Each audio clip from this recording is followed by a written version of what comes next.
Hi, my name is Greta, and today we're looking at some of the most asked questions about the SAVE Act. So our first question is, what is the SAVE Act and the SAVE America Act? So at their core, the SAVE Act and the SAVE America Act are basically the same bill because they would require American citizens to go in person to their election office and show a passport or birth certificate in order to register to vote. This is extremely difficult for millions of Americans because we know that more than 140 million citizens don't have a passport and more than 69 million women who've married and taken their spouse's name don't have a birth certificate that matches their current name and would face additional hurdles when casting their ballot. And the SAVE America Act is an even more extreme version of the bill. It would essentially create a federalized voter surveillance system in the hands of Secretary Kristi Noem because it would require states to hand over their voter rolls to DHS and give her the power to tell states which voters they should purge.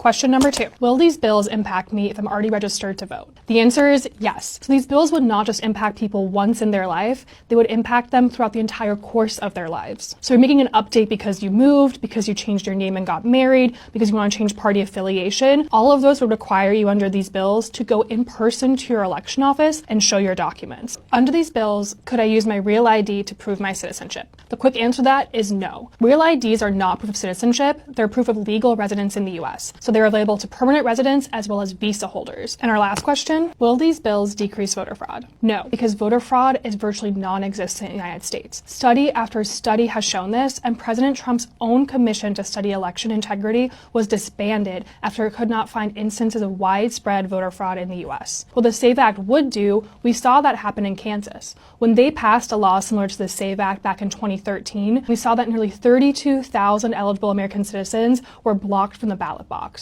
So the SAVE Act would not have an impact on voter fraud, it would have an impact on American citizens casting their ballots.